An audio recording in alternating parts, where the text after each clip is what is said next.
नमस्कार दोस्तों, स्वागत है आपका ITI तोमर टेक्नो में।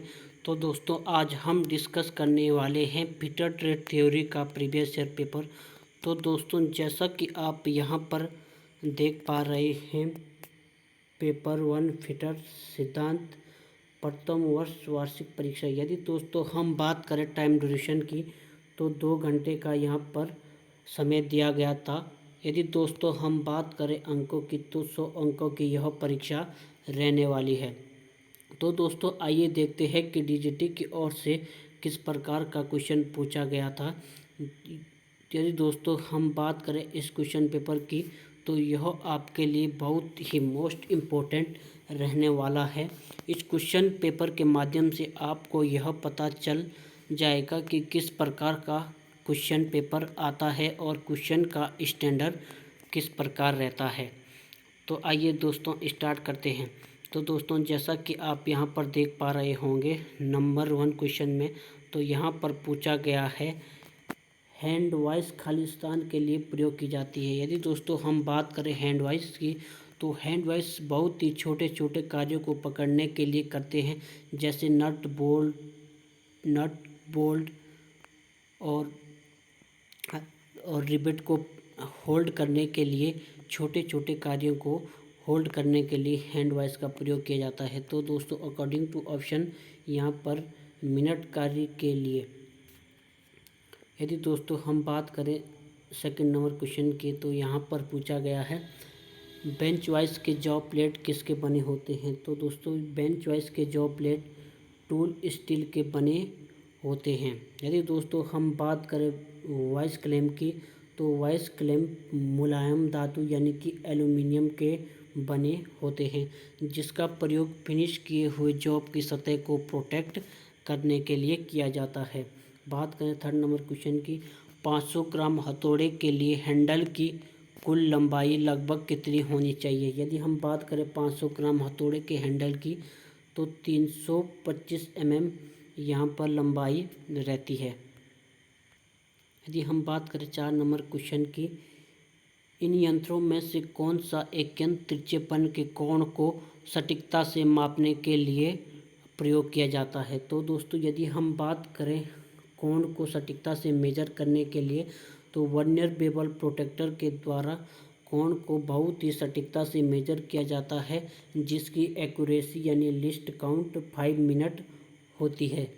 यदि हम बात करें 5 नंबर क्वेश्चन की, इन यंत्रों में से कौन सा एक यंत्र सतह के चौकोरपन और समतलता को जांचने के लिए किया जाता है। तो दोस्तों सतह की फ्लैटनेस और स्क्वायरनेस को जांचने के लिए ट्राई स्क्वायर का प्रयोग किया जाता है। यदि हम बात करें 6 नंबर क्वेश्चन की, इनमें से कौन सा एक फैक्टर वर्क पीस को घुमाने के दौरान फीड को चुनने के लिए संचालित किया जाता है। टूल ज्योमेट्री,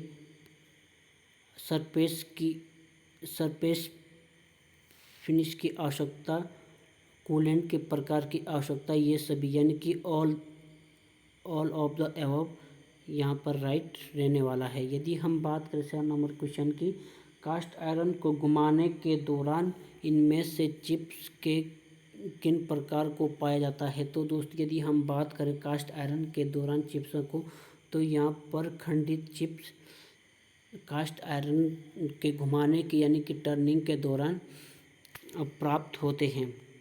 यदि हम बात करें 8 नंबर क्वेश्चन की, तो 8 नंबर क्वेश्चन में पूछा गया है, खालिस्तान पर सेंट्रल ड्रिलिंग की जानी चाहिए। तो दोस्तों यदि हम बात करें सेंट्रल ड्रिलिंग की, तो सेंट्रल ड्रिलिंग कम फीड के साथ उच्च RPM पर की जाती है। बात करें 8 नंबर क्वेश्चन की, टेपर टर्निंग की कंपाउंड स्लाइड पद्धति में पावर फीड संभव नहीं है। दिए गए कारणों की वजह से टेपर वर्कपीस पर त्रुटि सूचनीय है। यदि हम दोस्तों बात करें कंपाउंड स्लाइड की, तो कंपाउंड स्लाइड के द्वारा कभी भी ऑटोमेटिक फीड नहीं दी जाती है, यहाँ पर मैनुअली फीड दी जाती है। तो इसका राइट आंसर है खराब सतह फिनिश। यदि दोस्तों हम मैनुअली फीड देते हैं, तो कहीं ना कहीं जब हम फीड देते हैं तो थोड़ा सा फीड देने में त्रुटि हो जाती है, कहीं फीड ज़्यादा हो जाती है, कभी फीड कम हो जाती है। तो यहाँ पर खराब सतह फिनिश प्राप्त होती है। यदि हम बात करें 10 नंबर क्वेश्चन की, खाली स्थान के द्वारा लेथ पर एक मल्टी स्टार थ्रेड को काटा जाता है। चेजर के द्वारा, डाई के द्वारा, सिंगल पॉइंट कटिंग टूल के द्वारा, स्प्लिट डाई के द्वारा। यदि दोस्तों हम बात करें लेथ मशीन पर मल्टी स्टार थ्रेड काटने की, तो दोस्तों सिंगल पॉइंट कटिंग टूल के द्वारा लेथ मशीन पर मल्टी स्टार थ्रेड काटी जाती है। यदि दोस्तों हम बात करें चेजर की, तो चेजर का प्रयोग पुरानी या टूटी हुई थ्रेड को ठीक करने के लिए किया जाता है। 11 नंबर क्वेश्चन की बात करें, एक ग्राइंडिंग व्हील की ड्रेसिंग और ड्राइंग है। दोस्तों ग्राइंडिंग व्हील की ड्रेसिंग और ड्राइंग सटीक रूप से समान संचालन के लिए ग्राइंडिंग व्हील की ड्रेसिंग और ड्राइंग की जाती है। यदि हम बात करें 12 नंबर क्वेश्चन की, इनमें से कौन सा एक प्राकृतिक एब्रेसिव है। तो दोस्तों यदि हम बात करें कोरंडम, डायमंड, एमरी, यह सभी एक प्राकृतिक एब्रेसिव है, नेचुरल एब्रेसिव है। यदि दोस्तों हम बात करें एल्यूमिनियम की और सिलिकॉन कार्बाइड की, तो सिलिकॉन कार्बाइड और एल्यूमिनियम आर्टिफिशियल यानी कि कृत्रिम एब्रेसिव है। यदि हम बात करें राइट आंसर की, तो यहाँ पर all of the above right होने वाला है। यदि हम बात करें 13 नंबर क्वेश्चन की, इनमें से कौन सा सेट ओवर पद्धति के दौरान टेपर को काटने के लिए उपयुक्त होता है। यदि दोस्तों हम बात करें टेपर टर्निंग करते समय यानी टेपर काटते समय, तो दोस्तों बॉल सेंटर का प्रयोग टेपर काटने के लिए किया जाता है। यदि दोस्तों हम बात करें हाफ सेंटर की, तो पेसिंग के दौरान हाफ सेंटर का प्रयोग किया जाता है। नेक्स्ट क्वेश्चन में पूछा गया है, इनमें से कौन सा इसके छिद्र या बोर के संकेंद्रित व्यास को मशीनिंग के लिए वर्कपीस को नियंत्रित करने के लिए उपयोग किया जाता है। यदि दोस्तों हम बात करें बोर के संकेंद्रित मशीनिंग करने के लिए, तो यहाँ पर मेंड्रल का प्रयोग किया जाता है बोर के संकेंद्रित मशीनिंग करने के लिए या फिनिश जॉब को मशीनिंग करने के लिए। यदि हम बात करें नेक्स्ट क्वेश्चन की, इनमें से कौन सी एक टेल स्टॉक की विशेषता नहीं है। बहुत ही मोस्ट इम्पोर्टेंट क्वेश्चन यहाँ पर पूछा गया है। यह जॉब को नियंत्रित करता है, इसके ऊपर ड्रिल और रिमर्स लगाए जाते हैं, डेड सेंटर को इसके स्पिंडल में लगाया जाता है, इसे ऑफसेट पद्धति के द्वारा टेपर काटने के लिए उपयोग किया जाता है। तो दोस्तों इसका राइट आंसर यह जॉब को नियंत्रित करता है। तो दोस्तों टेल स्टॉक कभी भी जॉब को नियंत्रित नहीं करता है। टेल स्टॉक का प्रयोग जॉब को होल्ड करने के लिए यानी कि जॉब को सपोर्ट करने के लिए किया जाता है। टेल स्टॉक एक सपोर्टिंग या होल्डिंग डिवाइस है। यदि हम बात करें 16 नंबर क्वेश्चन की, फास्ट हेलिक्स ड्रिल की डिग्री में हेलिक्स कोण सामान्य रूप से होता है। यदि दोस्तों हम बात करें जनरल हेलिक्स एंगल की, तो 35 डिग्री जनरल हेलिक्स एंगल रखा जाता है। यदि हम बात करें 17 क्वेश्चन के, तो यहाँ पर पूछा गया है, ट्विस्ट ड्रिल में हेलिक्स ग्रुप का उद्देश्य खालिस्तान करना होता है। बहुत ही मोस्ट इम्पोर्टेंट क्वेश्चन यहाँ पर पूछा गया है। यदि दोस्तों हम बात करें ट्विस्ट ड्रिल में कटे हुए हेलिक्स की, तो दोस्तों ट्विस्ट ड्रिल में कटे हुए हेलिक्स का प्रयोग चिप्स को हटाने के लिए स्थान प्रदान करता है और साथ ही साथ जो ट्विस्ट ड्रिल में हेलिक्स कटे होते हैं उसका प्रयोग कूलेंट को ड्रिल के पॉइंट तक पहुंचाने के लिए किया जाता है, जिस कारण हमारा ड्रिल ओवर हीटेड नहीं होता है और ड्रिल टूटने से बच सकता है। यदि दोस्तों बात करें 18 नंबर क्वेश्चन की, इनमें से कौन सा एक सिंगल पॉइंट कटिंग टूल है। यदि दोस्तों हम बात करें सिंगल पॉइंट कटिंग टूल की, तो parting off tool single point cutting tool है। पार्टिंग ऑफ टूल का प्रयोग जॉब को 2 टुकड़ों में काटने के लिए किया जाता है। यदि दोस्तों हम बात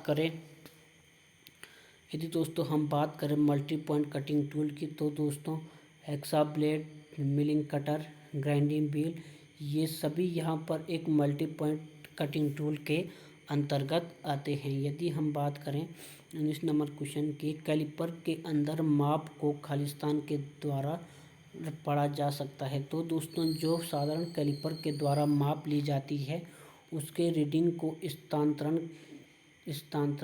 करके पढ़ा जाता है। जो भी दोस्तों कैलिपर के द्वारा माप ली जाती है उसको स्टील रूल पर ट्रांसफ़र करके उस माप को पढ़ा जाता है कि इस कैलिपर से कितना माप लिया गया था। यदि हम बात करें 20 क्वेश्चन की, तो यहाँ पर दिया गया है डेप्थ माइक्रोमीटर के आकार की श्रेणी डेप्थ माइक्रोमीटर को आकार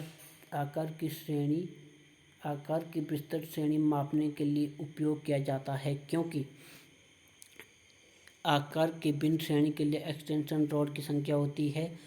इसमें विविध लंबाई के स्पैंडल होते हैं। इनमें भिन्न ओवरसेटिंग के लिए समायोजन स्टॉक होता है। इसमें लंबी आसंकित स्लीव होती है। तो दोस्तों यदि हम बात करें डेप्थ माइक्रोमीटर की, तो डेप्थ माइक्रोमीटर के साथ अलग अलग एक्सटेंशन रॉड आती है जिसकी लेंथ अलग अलग रहती है। इसका प्रयोग इसलिए हम यहाँ पर विभिन्न आकार के भिन्न श्रेणियों की एक्सटेंशन रॉड आती है माइक्रोमीटर के द्वारा, जिसका प्रयोग अलग अलग डेप्थ को मेजर करने के लिए किया जाता है। यदि हम बात करें 21 क्वेश्चन के, तो यहाँ पर पूछा गया है फोर्जिंग कार्यों के लिए उपयोग किए जाने वाले हैंड हैमर का भार होता है। तो दोस्तों जो भी हैंड हैमर फोर्जिंग कार्य के लिए किए जाते हैं वह 2 kg के फोर्जिंग हैमर प्रयोग किए जाते हैं। यदि हम बात करें 22 नंबर क्वेश्चन की, इनमें से कौन सा एक गोलाकार जॉब को नियंत्रित करने के लिए उपयोग किया जाता है। बहुत ही मोस्ट इम्पोर्टेंट क्वेश्चन पूछा गया है। यदि हम बात करें दोस्तों गोल जॉब को नियंत्रित या होल्ड करने के लिए, तो इस गोल जॉब को पकड़ने के लिए किया जाता है बेंच वाइज क्लैंप और बोल्ट क्लैंप के साथ भी ब्लॉक मशीन वाइज। यदि दोस्तों हम बात करें गोल्ड जॉब को होल्ड करने के लिए, तो दोस्तों गोल्ड जॉब को होल्ड करने के लिए क्लैंप के साथ बी ब्लॉक का प्रयोग किया जाता है। यदि दोस्तों हम बात करें बी ब्लॉक के इंक्लूडेड एंगल की, तो दोस्तों बी ब्लॉक का एंगल 90 डिग्री का होता है। यदि दोस्तों हम बात करें बी ब्लॉक के ग्रेड की, तो दोस्तों बी ब्लॉक ए ग्रेड और बी ग्रेड में आता है। यदि दोस्तों हम बात करें बी ब्लॉक के मटेरियल की, तो जो दोस्तों ए ग्रेड के बने बी ब्लॉक होते हैं वह कास्ट आयरन से बने होते हैं। यदि दोस्तों हम बात करें बी ग्रेड के बने बी ब्लॉक की, तो यह हाई क्वालिटी स्टील के बने होते हैं। यदि दोस्तों हम बात करें नेक्स्ट क्वेश्चन की, इनमें से कौन सी एंगल प्लेट जॉब को समर्थन देने और क्लेम करने के लिए प्रयोग की जाती है। तो दोस्तों यदि हम बात करें एंगल प्लेट की जिसका प्रयोग जॉब को समर्थन देने और क्लेम करने के लिए किया जाता है, solid angle plate, ribbed angle plate, slotted angle plate, adjustable angle plate. यदि दोस्तों हम बात करें जॉब को समर्थन और क्लेम देने के लिए, तो दोस्तों यहाँ पर स्लॉटेड एंगल प्लेट का प्रयोग किया जाता है। तो दोस्तों स्लॉटेड एंगल प्लेट कुछ इस तरह की एंगल प्लेट होती है। तो दोस्तों इसमें इस प्रकार के स्लॉट बने होते हैं जिसमें हम नट बोल्ट के माध्यम से जॉब को होल्ड और क्लेम कर सकते हैं। यदि हम बात करें 24 क्वेश्चन की, 24 क्वेश्चन में पूछा गया है नॉर्मलाइजिंग का उद्देश्य क्या है। तो दोस्तों नॉर्मलाइजिंग का उद्देश्य होता है धातु को नर्म बनाना, धातु को सख्त बनाना, ढांचे को परिष्कृत करना, सतह को कठोर बनाना। यदि दोस्तों हम बात करें नॉर्मलाइजिंग की, तो दोस्तों नॉर्मलाइजिंग का प्रयोग ढांचे को परिष्कृत करने के लिए यानी कि ग्रेन साइज को रिफाइन करने के लिए किया जाता है। यदि दोस्तों हम बात करें नॉर्मलाइजिंग प्रोसेस की, तो नॉर्मलाइजिंग प्रोसेस में जॉब को ठंडा करने के लिए कमरे की स्थिर आयु में जॉब को ठंडा किया जाता है। 25 नंबर क्वेश्चन में पूछा गया है सोल्डिंग आयरन का हेड किसका बना होता है। यदि दोस्तों हम बात करें सोल्डिंग आयरन के हेड की, तो सोल्डिंग आयरन का हेड कॉपर यानी तांबे का बना होता है। यदि दोस्तों हम बात करें 26 नंबर क्वेश्चन की, वह प्रक्रिया जिसके द्वारा एक शीट के किनारों को मजबूत और सख्त बनाया जाता है उसे कहते हैं। तो दोस्तों यदि हम बात करें शीट के किनारों को मजबूत करने की, तो दोस्तों शीट के किनारे को मजबूत करने के लिए एज स्टीपनिंग की जाती है, ना कि ओवरलैपिंग पार्ट। तो दोस्तों जॉब के किनारों को मजबूत और सख्त करने के लिए हमेशा एज स्टीपनिंग की जाती है। 27 नंबर क्वेश्चन में पूछा गया है खालिस्तान की दूरी को मापने के लिए ट्रेम्बल का प्रयोग किया जाता है। तो दोस्तों ट्रेम्बल का प्रयोग लगभग 1000 mm की दूरी तक को मेजर करने के लिए किया जाता है। ट्रेम्बल का प्रयोग बड़ी बड़ी चाप को खींचने के लिए किया जाता है। यदि हम बात करें 28 नंबर क्वेश्चन की, इनमें से कौन सा एक सहायक आर्क वेल्डिंग के दौरान इलेक्ट्रोड में फेर बदल करने या नियंत्रित करने के लिए क्लैंपिंग उपकरण के रूप में उपयोग किया जाता है। Earth clamp, welding cable, electrode holder, welding screen. यदि दोस्तों हम बात करें इलेक्ट्रोड के फेर बदल और नियंत्रित करने के लिए, तो दोस्तों यदि हम बात करें इलेक्ट्रोड को होल्ड करने के लिए, तो दोस्तों इलेक्ट्रोड को होल्ड करने के लिए इलेक्ट्रोड होल्डर का प्रयोग किया जाता है। यदि हम बात करें 29 क्वेश्चन की, सेंटर पॉइंट का पॉइंट एंगल कितना होता है। तो दोस्तों सेंटर पॉइंट का पॉइंट एंगल 90 डिग्री होता है। यदि दोस्तों हम बात करें डॉट पंच की, तो दोस्तों डॉट पंच का एंगल 60 डिग्री होता है, जिसका प्रयोग बिटनेक्स मार्क यानी कि मार्किंग लाइनों को पक्का करने के लिए किया जाता है। यदि दोस्तों हम बात करें प्रिक पंच की, तो दोस्तों प्रिक पंच का एंगल 30 डिग्री होता है, जिसका प्रयोग डिवाइडर के पॉइंट को स्थान देने के लिए किया जाता है। यदि दोस्तों हम बात करें 30 क्वेश्चन के, तो यहाँ पर पूछा गया है बेंट सा मशीन का टेबल होता है, निश्चित चल गुणन नहीं कर सकता इनमें से कोई नहीं।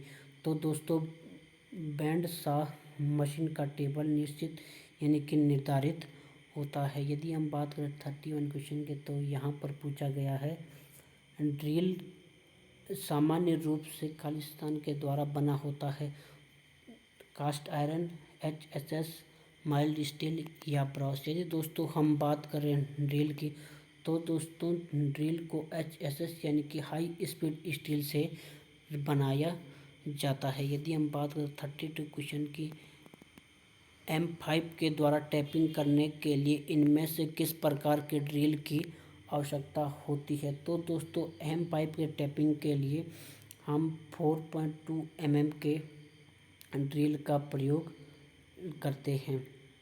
नेक्स्ट क्वेश्चन में पूछा गया है लेथ मशीन पर ड्रिल के दौरान ड्रिल को नियंत्रित किया जाता है। तो दोस्तों लेथ मशीन में ड्रिल को नियंत्रित करने के लिए head stock, tell stock, bed, compound rest. यदि दोस्तों हम बात करें लेथ मशीन पर ड्रिल को होल्ड करने या नियंत्रित करने के लिए, तो लेथ मशीन पर ड्रिल को पकड़ने के लिए टेल स्टॉक का प्रयोग किया जाता है।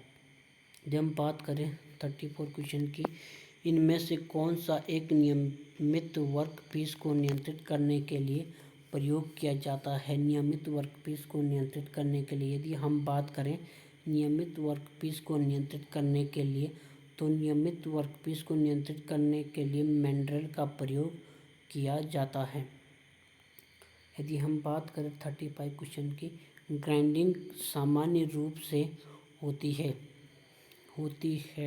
Turning process, casting process, machine process, planning process. यदि दोस्तों हम बात करें टर्निंग की, तो दोस्तों टर्निंग तो टर्निंग प्लानिंग प्रोसेस के अंतर्गत आती है। 36 क्वेश्चन में पूछा गया है ब्यूरो BIS का पूरा नाम। यदि दोस्तों हम बात करें BIS का पूरा नाम यानी कि संपूर्ण नेम की, तो BIS का पूरा नाम होता है ब्यूरो ऑफ इंडियन स्टैंडर्ड। यदि हम बात 37 क्वेश्चन की, खालिस्तान के द्वारा दुर्घटनाओं से बचना सबसे अच्छा तरीका है।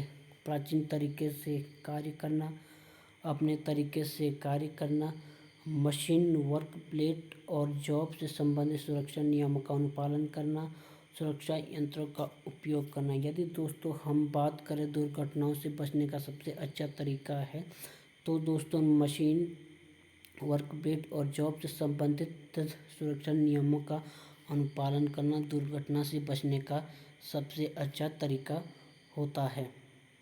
नेक्स्ट क्वेश्चन में पूछा गया है एक डायल संकेतक के प्लंजर की आंतरिक गति को पॉइंटर की घूर्णन गति में परिवर्तित करने के लिए इनमें से किस मैकेनिज्म का प्रयोग किया जाता है। तो दोस्तों यहाँ पर पूछा गया है कि एक डायल टेस्ट इंडिकेटर के प्लंजर की आंतरिक गति को पॉइंटर की गति को घुमाने के लिए परिवर्तित करने के लिए किस मैकेनिज्म का प्रयोग किया जाता है। तो दोस्तों यदि दोस्तों हम बात करें डायल टेस्ट इंडिकेटर की, तो दोस्तों डायल टेस्ट इंडिकेटर में रैक और पिनियन मैकेनिज्म लगा होता है।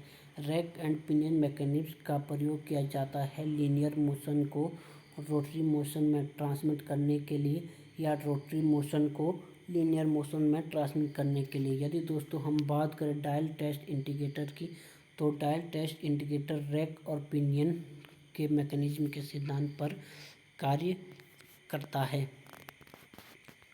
39 क्वेश्चन में पूछा गया है वर्नियर माइक्रोमीटर की न्यूनतम गणना क्या होती है। 0.01, 0.1 mm, 0.002 mm या इनमें से कोई नहीं। यदि दोस्तों हम बात करें वर्नियर माइक्रोमीटर की, तो दोस्तों वर्नियर माइक्रोमीटर से 0.001 mm की सटीकता से जॉब को मेजर किया जाता है।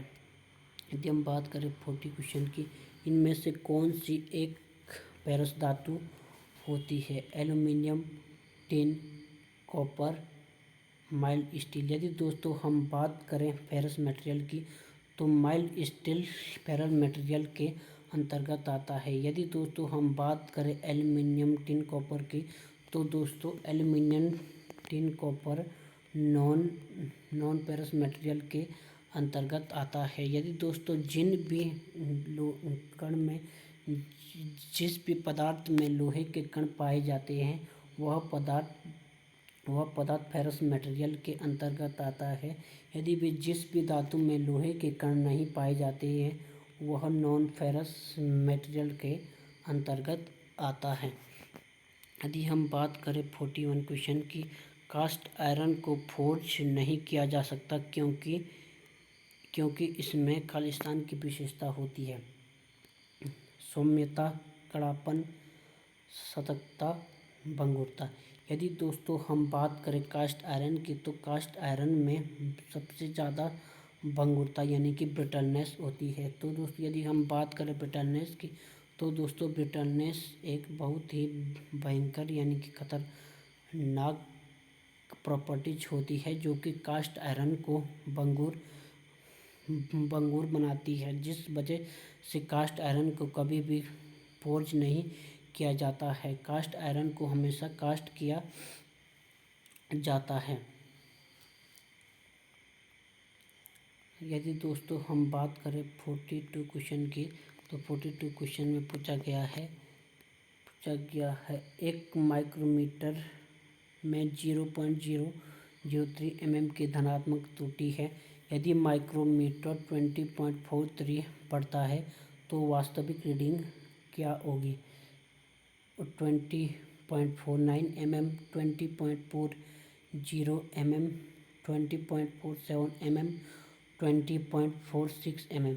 यदि दोस्तों हम बात करें माइक्रोमीटर में पॉजिटिव एरर की, पॉजिटिव एरर की, जब भी दोस्तों माइक्रोमीटर में पॉजिटिव एरर होती है तो दोस्तों पॉजिटिव एरर को वास्तविक रीडिंग से हमेशा माइनस किया जाता है। यदि दोस्तों हम बात करें नेगेटिव एरर की, तो नेगेटिव एरर को माइक्रोमीटर की वास्तविक एरर में ऐड किया जाता है। तो दोस्तों यहाँ पर यदि दोस्तों हम बात करें 24 नंबर के राइट आंसर की, तो यहाँ पर 24 का राइट 42 का राइट आंसर 20.40 mm रहने वाला है। यदि दोस्तों माइक्रोमीटर में दो त्रुटियां पाई जाती है, पॉजिटिव एरर और नेगेटिव एरर। यदि माइक्रोमीटर में पॉजिटिव एरर होती है तो हमेशा यहाँ पर रीडिंग को माइनस किया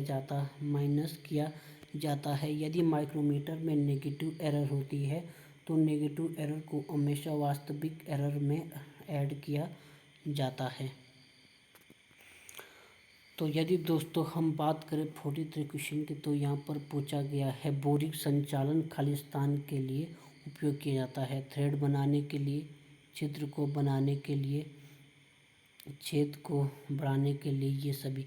यदि दोस्तों हम बात करें बोरिंग संचालन की यानी कि बोरिंग प्रक्रिया की, तो बोरिंग का प्रयोग छिद्र को बड़ा करने के लिए किया जाता है। यदि दोस्तों हम बात करें काउंटर सिंकिंग की, तो काउंटर सिंक का प्रयोग ड्रिल किए गए होल को बेवल्ड करने के लिए यानी कि ड्रिल किए होल को तिरछा करने के लिए किया जाता है। दोस्तों हम बात करें 44 क्वेश्चन की, यहाँ पर पूछा गया है स्क्राइबर किसका बना होता है? कॉपर, उच्च कार्बन स्टील, माइल्ड स्टील या कास्ट आयरन।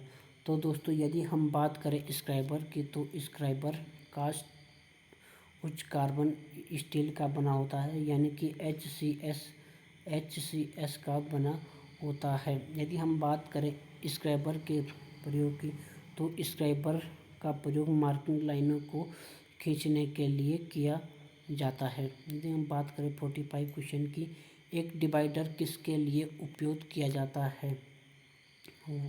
वृत्त अंकित करने के लिए, आर्क को अंकित करने के लिए, दूरी को स्टैंपिंग या स्थानांतरित करने के लिए, ये सभी। यदि दोस्तों हम बात करें डिवाइडर की, तो दोस्तों डिवाइडर का प्रयोग दूरी को स्टेपनिंग या स्थानांतरित करने के लिए किया जाता है।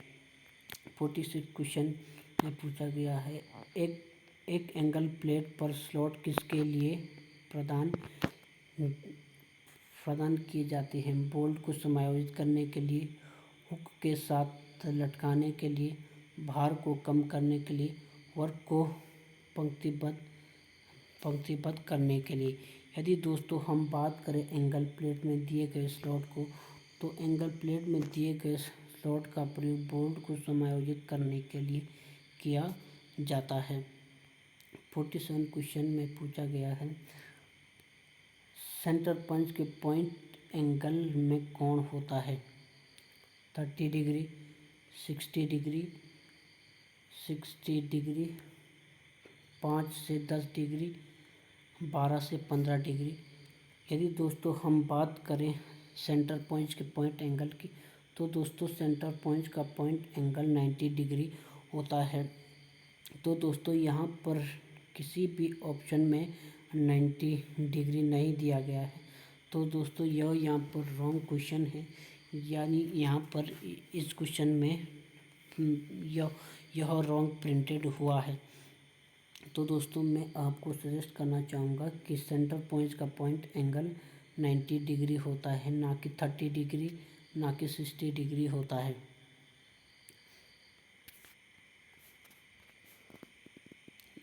यदि दोस्तों हम बात करें 48 क्वेश्चन की, एक हैंड वॉश की जॉब प्लेट की चौड़ाई सामान्यतः होती है 95 से 180 mm, 40 से 45 mm, 80 से 140 mm, 125 से 150 mm। यदि दोस्तों हम बात करें हैंड वॉश जॉब की चौड़ाई की, तो यहाँ पर 40 से 45 mm के लगभग यहाँ पर हैंड वॉश की चौड़ाई होती है।